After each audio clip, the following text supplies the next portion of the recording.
Dans cette vidéo, vous allez assister à la meilleure conférence sur les études organisée par Maxime Lim et Valentin à l'occasion de notre stage de mathématiques Ascension Maths. Dans nos stages, on ne fait pas que des maths. Les élèves apprennent aussi à apprendre. C'est pour ça que nos élèves obtiennent des résultats durables sur le long terme. Comme Eric qui a 17 de moyenne et Enzo qui majeure à 18 en spé maths en terminale. On va détailler toutes les méthodes et le mindset pour passer de 12 à 18 de moyenne et vous montrer comment on a réussi à intégrer les meilleures écoles de France. Alors si tu veux faire pareil, regarde bien cette masterclass jusqu'à la fin. Salut à tous, on a pris le temps d'organiser cette conférence parce que ça nous semblait quand même important de faire un gros rappel sur comment est-ce que vous pouvez travailler en autonomie et avoir aussi les meilleures notes possibles, pas seulement après le stage mais aussi sur le long terme pour toute la fin du lycée et aussi pendant les études supérieures. Du coup, Valentin, c'est quelqu'un de très bon en maths qui est à Centrale et qui a fait prépa. Moi, j'ai eu de plutôt bonnes notes en terminale même si j'ai pas continué en études sup. Mais ça, cette diapo, c'est le concentré de toutes les connaissances qui vont vous permettre, si vous appliquez les conseils, d'avoir vraiment de bonnes notes et pour ceux qui sont très avancés, même d'exceller en prépa et de viser les meilleures écoles. Donc, je vous conseille vraiment d'écouter attentivement, limite de prendre des notes sur votre tel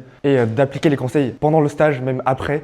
Et ça va vous être extrêmement utile pour la suite. Donc du coup, je voulais commencer pour parler un peu de déconstruire le mythe selon lequel il faut être très très bon aux maths et c'est super intelligent pour être fort. Moi, j'étais très mauvais en seconde, faut savoir. Et au final, j'ai eu 19 en terminale, j'ai eu 18 au bac. Donc c'est complètement possible et atteignable. Et moi, dans cette première partie, je vais vous montrer comment est-ce que j'ai fait de mon côté. Il faut savoir que les maths, c'est pas du tout une langue inconnue, extraterrestre, seulement incompréhensible par des gens forts, intelligents, enfin qui sont intelligents. C'est juste une série d'outils combinés pour résoudre des problèmes. Au début, vous apprenez les opérations, la multiplication, les additions. Ensuite, en seconde, vous allez voir les fonctions. Et en terminale, vous allez étudier plus en profondeur avec la convexité, la continuité, etc. Et donc, en fait, vous n'avez pas besoin d'être intelligent en maths, mais juste d'être persévérant et régulier pour petit à petit build up les outils que vous allez apprendre au fur et à mesure des années, pour réussir le bac, qui est un concentré de tout ce que vous avez pris jusqu'à maintenant. Et c'est pas une question d'intelligence innée. Quelqu'un peut avoir 200 de QI, mais si on lui met devant un exo de bac qu'il a jamais fait de maths de toute sa vie, il va rien comprendre parce que il a juste tout simplement pas les connaissances. Et c'est super logique finalement. Il faut jamais remettre son question en intelligence, mais plutôt son état d'esprit. Personne n'est prédestiné à être né nul ou bon. Et souvent, c'est plutôt nos croyances limitantes qui gâchent notre potentiel plus qu'autre chose. Et il faut toujours se dire que même si aujourd'hui vous n'avez pas forcément de bons résultats, si les autres peuvent le faire, alors il y a forcément un truc qu'ils font que moi je fais pas, et donc que moi aussi je peux également le faire. Et ça c'est un conseil qui m'a énormément aidé pour ceux qui aiment pas trop les maths ou qui ont vraiment du mal avec la matière. Essayez d'ouvrir votre état d'esprit aux mathématiques et d'accueillir le cours plutôt que de le subir en se disant ouais putain le cours il est chiant, je suis en maths, il reste 2 heures de cours. Essayez de vous dire je vais vraiment me concentrer, me demander ce que dit le prof, essayer de comprendre plutôt que de me fermer dès le départ. Parce que c'est ça qui va vous permettre potentiellement de vous dire ah finalement c'est pas mal, finalement j'ai des bonnes notes. Et c'est ça qui a fait que moi en seconde je détestais les maths, je trouvais ça comme une prison, ça me faisait chier de fou. Mais en terminale, j'aimais aller en cours de maths, genre j'appréciais vraiment. Et en plus j'avais de bonnes notes. Et donc, avec cette mentalité, vous allez à la fois être fort et à la fois aimer ça. Donc, ouvrez-vous et vous fermez jamais l'esprit. Et c'est même le cas dans toutes les matières en fait. Le français, moi, ça a été la même chose. Ça demande de persévérer même en l'absence de résultats. Soyez têtus, rebondissez sur vos échecs. Lorsque vous tapez un 12 sur 20, un 8 sur 20, ou même un 5, plutôt que de vous dire putain, c'est bon, je suis fini à vie. Dites-vous, je peux rebondir sur cet échec et je dois justement apprendre de cette erreur pour réitérer avec les meilleures méthodes, m'y prendre plus tôt, réviser mieux, faire des annales. Et on voit souvent, waouh, le graphique est complètement, complètement mort, mais de base, c'était une courbe sur la progression. Ici, il y a le temps, ici, il y a la progression. Et en fait, on voit souvent la progression comme quelque chose de linéaire. Vous mettez 1 minute de temps, vous allez avoir 1 point en plus. En gros, vous mettez… on voit la progression comme quelque chose de linéaire, alors que c'est souvent quelque chose d'exponentiel. Au début, vous avez très peu de résultats parce que vous vous adaptez. Mais ensuite, quand vous avez capté le truc, vous explosez. Et donc, ça demande au début, accepter que certains efforts ne mènent pas à des résultats visibles et c'est normal et c'est ok. Avoir un bon comportement en classe, mais les images ne se chargent pas, c'est terrible. Faut savoir que la majorité des connaissances que vous allez assimiler, elles viennent du cours. C'est très important d'écouter en cours. On dirait vraiment des conseils bateaux. Genre on dit aux élèves de maternelle, écoutez à l'école, etc. Réconciliez-vous avec votre prof, participez, soyez actifs, bombardez votre prof de questions. Vraiment, votre prof, il est là pour vous aider. Allez au premier rang si possible et mettez-vous à côté de quelqu'un avec qui vous vous entendez bien, avec un camarade qui lui aussi est bon parce que ça va créer de l'émulation et de la motivation collective. Mais pareil, être actif en classe, ça vous permet d'être bon, d'avoir de bonnes appréciations, d'aimer les cours et ça c'est trop bénef. Et à la maison, Il faut aussi travailler à la maison parce qu'en cours, c'est pas assez. Si vous écoutez bien en cours, vous avez fait le gros du travail. Mais à la maison, les maths, ça se résume surtout à de la pratique. Vraiment pratiquer, pratiquer. C'est là que vous apprenez vraiment. Faites vos devoirs, exploitez votre manuel à fond.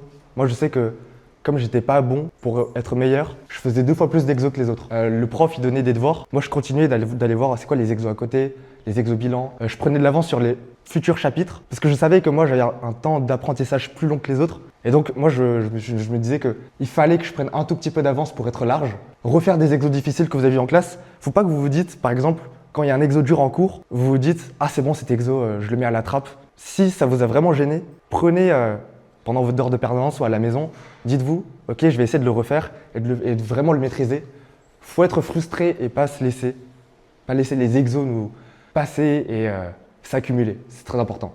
Et sinon, regardez des vidéos. Bon, moi, personnellement, c'est un truc qui m'a beaucoup aidé. Je sais pas Valentin. Un peu. Mais moi, dans les transports, quand je mangeais, je regardais des vidéos de maths, je regardais des vidéos de résolution. J'avais mon petit cahier de brouillon à côté. Et même, je me posais des questions de « Ok, il y a tant de questions. Ok, cette question, qu'est-ce que je devais faire? Qu'est-ce que je devais faire ?» Et en fait, je résolvais l'exo de tête un peu en me disant « C'est quoi les outils que j'allais utiliser ?» Pour préparer un contrôle, il ne faut pas réviser la veille, ce qui est très logique. C'est un contrôle, c'est gros. Le meilleur conseil que j'ai à donner, c'est de faire un max d'exo bilan, de faire des annales. APMEP, c'est un site très connu pour faire des annales du bac, de terminale. Et les maths, c'est 20% de théorie et 80% de pratique. Vous allez beaucoup pratiquer. Et en fait, si là, quelqu'un venait me voir et me dit, si quelqu'un qui a jamais révisé et qui n'a rien vu dans un chapitre venait me voir et me demandait « Maxime, comment je fais pour réviser et avoir une bonne note au contrôle ?» Je pense que le meilleur conseil que je lui donnerais, c'est faire des annales, des DS passés, trouvés sur Internet ou des exo-bilans du manuel. C'est ce qui vous préparera le mieux au format du contrôle. Et si vous faites ça, vous allez forcément avoir de bonnes notes. Et évidemment, en utilisant intelligemment la correction. Quand vous vous trouvez devant une annale, ça peut être normal de pas forcément comprendre. C'est pas grave, faites les exos un par un. Si vous ne comprenez pas l'exo 1, regardez la correction, prenez le temps de le comprendre. Ensuite, vous revenez sur l'exo, vous le refaites. Et en fait, vous répétez ce processus de A à Z jusqu'à ce que l'annale, en fait, vous le défonciez complètement.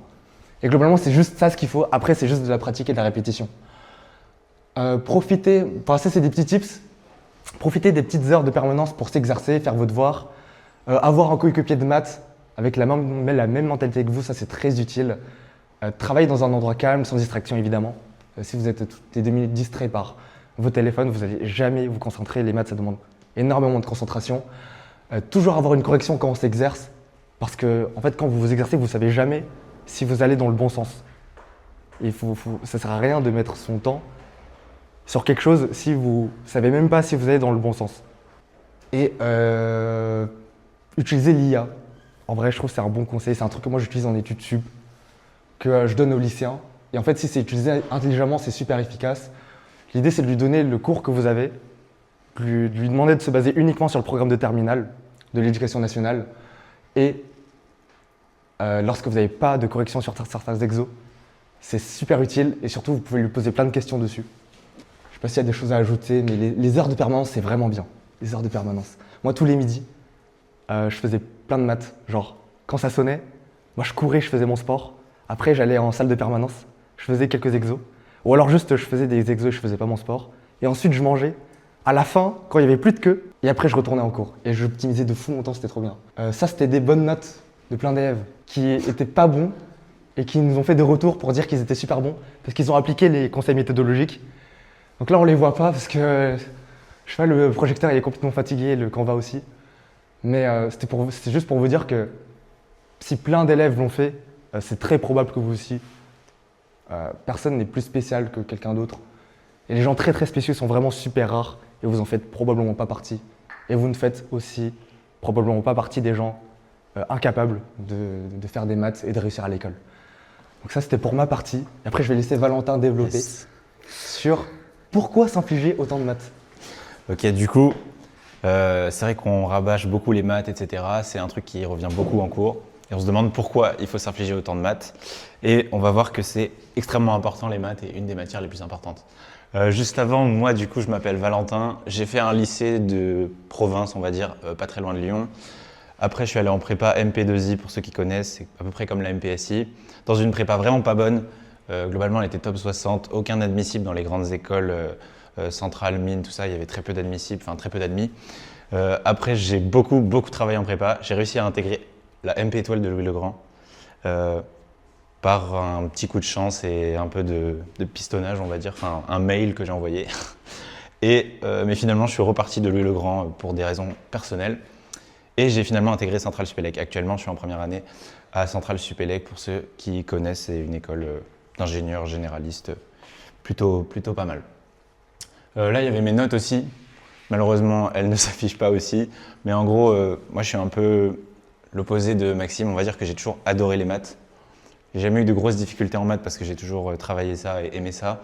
En terminale, j'avais vraiment des bonnes notes en maths. Mais le problème, c'est que j'étais que bon en maths. J'avais des bonnes notes en maths, en physique et dans toutes les spé, mais en histoire, en anglais, tout ça, je faisais rien du tout, c'était catastrophique. Donc je ne travaillais pas ces matières-là. Ce qui m'a un peu coûté une prépa top 60 justement. Donc je vous conseille aussi de travailler un peu les autres matières. Et après, il y a mon bulletin en prépa où j'ai vraiment explosé. J'avais globalement 17,1 de moyenne en prépa. Pour ceux qui ne connaissent pas, c'est vraiment beaucoup.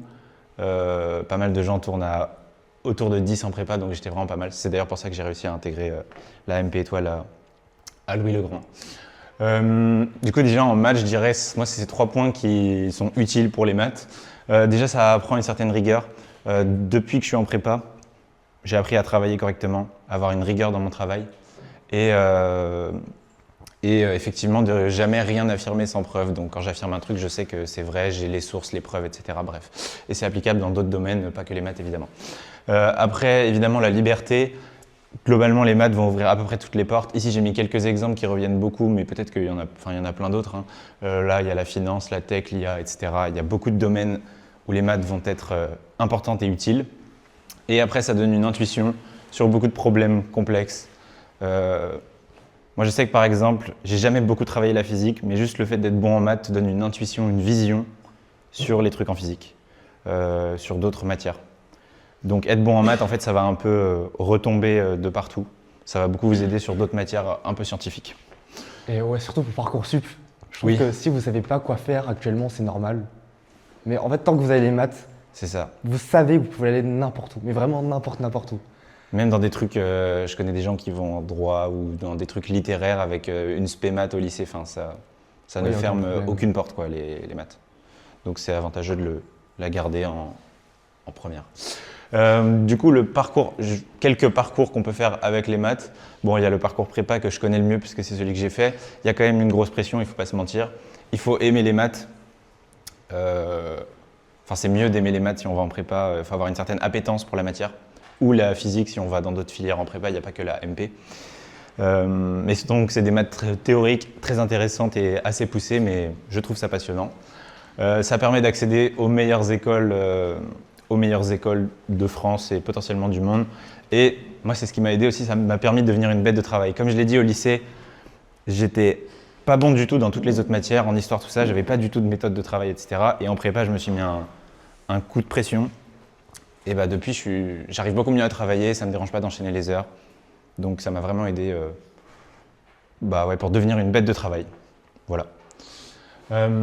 Après, il y a le parcours licence, du coup, c'est plus ce que Maxime fait. C'est un peu plus libre.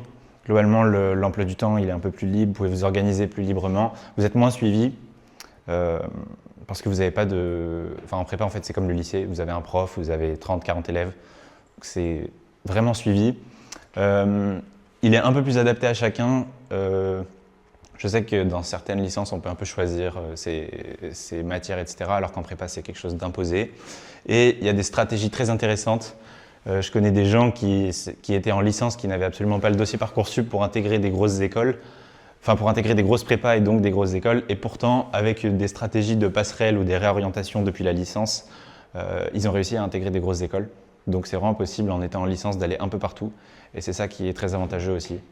Par exemple, depuis ta licence, il y a des gens qui intègrent les grandes écoles de commerce. Ou depuis des licences maths info, il y a des gens qui intègrent des grandes écoles d'ingénieurs. Donc c'est vraiment possible. Et je connais des gens qui s'étaient fait entre guillemets virer de prépa, qui sont allés en licence, qui ont travaillé en licence et qui ont réussi à intégrer les mêmes écoles que j'ai actuellement alors qu'ils s'étaient fait virer en prépa en première année. Donc c'est vraiment une bonne stratégie. Si on veut viser un peu la stratégie, ça peut être intéressant, la licence. Après, il y a des écoles post-bac. L'avantage, c'est qu'on est directement dans le concret, on évite tout le blabla théorique de la prépa ou potentiellement de la licence. On applique directement les trucs, il y a des stages assez rapidement, etc. Donc on est un peu plus dans le concret, dans le monde de l'entreprise et un peu plus de temps libre. Après, il y a d'autres parcours que je connais un peu moins. Je sais qu'il y a donc la médecine, l'informatique, on peut faire du management, de la compta, peu importe, on peut faire beaucoup de choses avec les maths. Beaucoup d'autres parcours, mais je les connais moins pour le coup. Vous pourrez me poser des questions sur la prépa après si vous voulez, il n'y a pas de problème. Donc pour le coup, les maths, si vous travaillez aujourd'hui, c'est ça va vous donner les clés en fait pour choisir ce que vous allez faire demain. En fait, si vous êtes bon en maths, vous allez pouvoir aller un peu partout, choisir votre orientation, choisir un peu là où vous voulez vous diriger, et ça va beaucoup vous aider à éviter d'aller dans des trucs qui vous plaisent moins. Et donc c'est la matière, c'est d'ailleurs, j'ai vérifié, hein, c'est bien prouvé, c'est la matière à prendre pour se garantir la meilleure insertion professionnelle. Il y a les maths. En premier, c'est celle où l'insertion professionnelle, donc le taux de gens qui s'insèrent directement après leurs études, est le plus élevé, ceux qui avaient l'aspect maths au lycée. Donc c'est des stats, voilà. Et après, je voulais parler un peu du mindset que j'ai eu en prépa. Déjà, la rigueur. Donc c'était toujours, pour moi, c'était la base, c'était que la compréhension était bien plus importante que la quantité. Donc je pouvais passer des heures à juste comprendre une définition, bien la retourner dans tous les sens, pour être certain de la maîtriser. Plutôt que faire de la quantité, faire beaucoup d'exercices sans vraiment comprendre et juste en refaisant la méthode que j'ai déjà vue dans le cours ou des trucs comme ça. Je préférais plutôt vraiment comprendre le truc. Je sais que par exemple, tous les théorèmes de prépa, je les prouvais tous moi-même parce que je voulais être certain d'avoir la preuve en tête, comprendre comment le cours s'articule, tout ça. Après, du travail régulier, évidemment, c'est très important pour une matière comme les maths. Le travail régulier, c'est ce qui va vous faire avancer le plus. Je dirais même s'il y a un point à garder, c'est juste le travail régulier dans tous ces points-là. Une certaine curiosité, c'est ça qui m'a beaucoup aidé, d'être curieux, de toujours poser des questions, de se demander pourquoi ça marche comme ça, voilà. Et une certaine persévérance aussi, bien sûr. Il y a des moments où c'est pas toujours facile, mais il faut continuer de persévérer et donc travailler régulièrement. Ah bah tiens, les images chargent. Et ça, c'était pour vous dire que le stage, il est là en fait potentiellement pour vous donner une certaine impulsion initiale à votre progression, mais après, le reste est entre vos mains. Récemment, on a recontacté des élèves. Pour certains, ça se passe bien parce qu'ils continuent de travailler, et pour d'autres, il y en a qui nous disent que ça les a beaucoup aidés quelques semaines après, et qu'après, par manque de travail, d'assiduité, c'est retombé légèrement. Donc, je vous conseille de continuer à travailler. Ne lâchez pas ce truc-là, ça va monter, même si ça ne monte pas immédiatement, ça va venir, forcément. Là, les photos ne chargent pas, c'est top. Je voulais vous recommander des ressources pour travailler les maths dans votre coin. Moi, c'est un truc que j'ai beaucoup fait au lycée. On peut même un peu le faire en première, je pense. Mais c'est le poly de LLG. C'est un poly de transition du lycée à la prépa. Et en fait, c'est des exercices uniquement accessibles avec le programme de lycée, mais qui commencent à vous donner une intuition pour ceux qui veulent aller en prépa ou même en licence. Je sais qu'il y en a qui le font. Moi, j'avais fait beaucoup ça. Je sais que j'avais un classeur où je stockais tous les exos. Il y a 450 exos. J'avais réussi à faire 150 les 4 mois avant la prépa. Et je faisais que ça, je les notais et tout, c'était très sympa. Après, ici, il y avait 2 images de concours. Ça, c'est des concours. Le concours TCA, c'est un concours qui a été créé par un professeur de maths dans une prépa pour les lycéens. Et en fait, rien que d'y participer, ça va juste vous donner… Déjà, ça vous booste votre dossier Parcoursup parce qu'on voit que vous êtes intéressé par la discipline. Donc, ça aide votre dossier. Et en plus, potentiellement, vous pouvez faire des bons classements si vraiment vous êtes bon. Donc c'est toujours utile, même d'y participer, même si vous n'êtes pas bon, inscrivez-vous, vous n'avez rien à perdre. Après, j'avais mis le concours général ici, pareil. Peut-être qu'il y en a qui l'ont fait. C'est en terminale, il y a concours général de maths, de physique, il y a beaucoup de disciplines. Moi, j'avais fait le concours général de maths, j'avais rien eu comme retour parce qu'on a des retours que quand on fait top 10, je crois. Donc globalement, je n'ai rien eu. Mais c'est toujours une bonne expérience et potentiellement un truc à mettre dans votre dossier. Après, il y a aussi les Olympiades de première pour ceux qui sont un peu plus bas en niveau. Aussi, vous pouvez le faire. Je connais des gens qui avaient des moyennes assez basses et juste en ayant participé aux Olympiades de première, en ayant fait un bon classement, peuvent intégrer des énormes prépas alors qu'ils ont 15 de moyenne. Enfin, c'est assez puissant de réussir ce genre de concours. Voilà. En fait, Ouais, vas-y. est-ce qu'il y en a qui veulent aller en prépa ou qui veulent continuer à faire des maths après le lycée? Ok. Je pense l'un des meilleurs conseils, c'est la curiosité. Ouais, vraiment. Hier, je fais un podcast avec le major du concours de Polytechnique en filière PC. Et lui, l'un de ses meilleurs conseils, c'était être curieux et travailler à côté et pas juste se laisser emporter par le programme. Genre, tous les concours qui existent, participez. Même si vous êtes nul, lui m'a dit qu'il a participé à plein de concours, il a rien eu. Chaque fois, il avait des mauvais résultats. Mais ça l'a forgé parce que ça l'a poussé à se mettre dans les conditions de travailler par lui-même. Il a fait le poly LLG. Il n'a pas arrêté d'être curieux et de kiffer. Donc, inscrivez-vous à ce genre de concours, travaillez à côté et ça vous donnera une énorme avance sur la suite. Et c'est d'ailleurs ce que Valentin a fait. Ouais, ça m'a beaucoup aidé. Enfin, quand je suis arrivé en prépa, j'avais déjà fait une bonne partie du programme de sup de première année. Ça m'a bien aidé. Franchement, ça m'a beaucoup aidé. Là, il y a mon frère actuellement, il est en terminale et je lui dis de faire que ça, de bourriner le poly LLG pour arriver en prépa. Voilà. Est-ce que certains ont des questions N'hésitez pas hein, sur quoi que ce soit. par rapport à l'orientation ou les maths ou quoi que ce soit? Ouais. Est-ce que pendant la prépa, c'est possible d'avoir du temps pour soi ou est-ce qu'il faut vraiment la tête dans le guidon pendant les 2 ans? Ça dépend. Tu entends quoi par temps pour soi? Du temps pour sortir avec sa famille Ouais, franchement, c'est possible. Juste, tu vas moins pouvoir le faire que si tu es dans d'autres filières. Mais franchement, c'est possible. Enfin, t'es pas non plus dans une grotte pendant 2 ans. Oui, franchement, c'est possible. Juste, tu n'auras pas énormément de temps. Il faudra bien l'optimiser, ton temps. Voilà. Si tu optimises bien ton temps, c'est largement faisable. Je crois même que, de ce que Paul m'a dit hier, Ouais. que le majorant du concours de Polytechnique, c'est même une mauvaise stratégie de rester dans sa grotte Oui. et de ne pas sortir. Lui, il se réservait forcément 1 heure, le dimanche par exemple le matin, il n'avait pas son sac avec lui, juste il déjeunait, prenait du temps avec sa famille, il faisait forcément 1 heure de natation par semaine, 1 heure de musique par semaine, il a des mini-temps pour lui, mais par contre il est irréprochable sur quand il travaille et aussi il a une routine vraiment stricte sur son sommeil, son alimentation. Et c'est ça qui lui permet de tenir. Et il y a une phrase qui m'a marqué, c'était que rien ne justifie de dormir à 1 heure du matin, même si tu n'as pas fait ton DM, même si tu n'as pas fait ton examen. C'est pas grave, on s'en fout, les profs ils vont pas t'en vouloir. Dors et une bonne routine et c'est ça qui va te permettre d'être performant pour ensuite avoir du temps libre pour soi, recharger et retravailler correctement. Et moi, je me souviens, avant les DS, en gros, on avait des DS tous les samedis matins. Avant chaque DS, je me couchais 2 heures plus tôt. Alors, je ne révisais pas la veille parce qu'en vrai, ça sert à rien. Enfin, tu as déjà révisé avec le travail d'avant. Et je me couchais super tôt pour être méga frais avant le DS. Et pendant les concours, je faisais ça aussi. Je dormais à des heures abusées. Les concours, en fait, c'était à peu près, ça a duré 3 semaines. Et pendant 3 semaines, tu fais 8 heures par jour de plein de matières. Et je sais que je me couchais à 20 heures et je me levais à 7 heures. Et je faisais que ça. Juste dormir et je faisais rien d'autre. Je dormais, c'est tout. Donc oui. Et puis oui, je faisais du sport aussi à côté. Donc oui, temps pour soi, sport, voir ta famille et tout. Moi, je sais que je rentrais le week-end chez moi, voir mes parents. Le samedi, je faisais pas grand-chose. Samedi après-midi, je faisais pas grand-chose. Et après le dimanche, en gros, je prenais une demi-journée dans toute la semaine, à peu près. Ouais.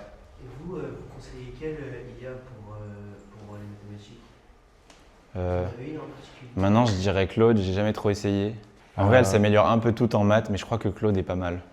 Ouais, Claude et Gemini, Ouais, Claude et Gemini, c'est pas celle mal. que j'utilise le plus. Ouais, je pense en maths.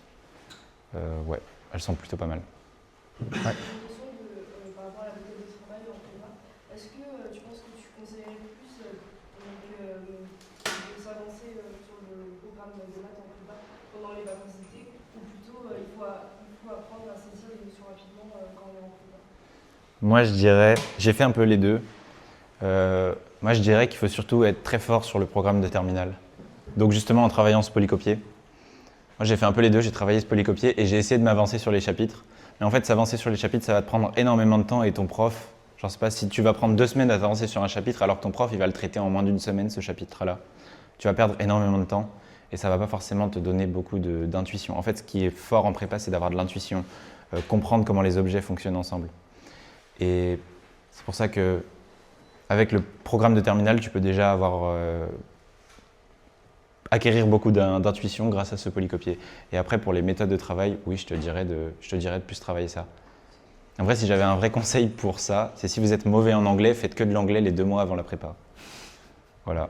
Parce que comme ça, après, vous êtes débarrassé et l'anglais en prépa, c'est bien plus haut que le lycée. Moi, je sais que c'était mon gros défaut, l'anglais, c'était catastrophique.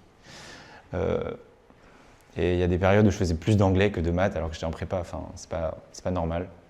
Et ouais, c'est ce que je dis à mon frère aussi, je lui dis sois béton en anglais pour ne plus jamais avoir ce problème devant toi, quoi.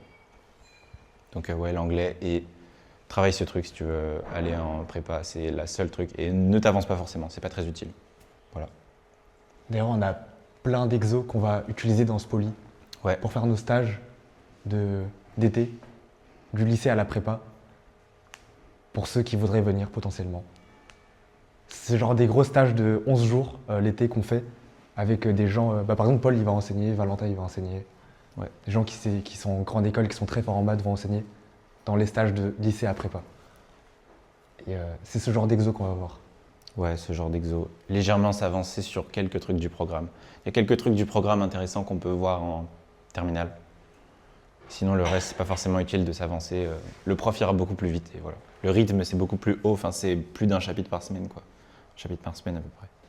Est-ce que si on vise Dauphine, prépa ECG, Ouais. plutôt typé économie, est-ce que ça vaut le coup de faire le poly LFJ quand même? Franchement, oui. Hein.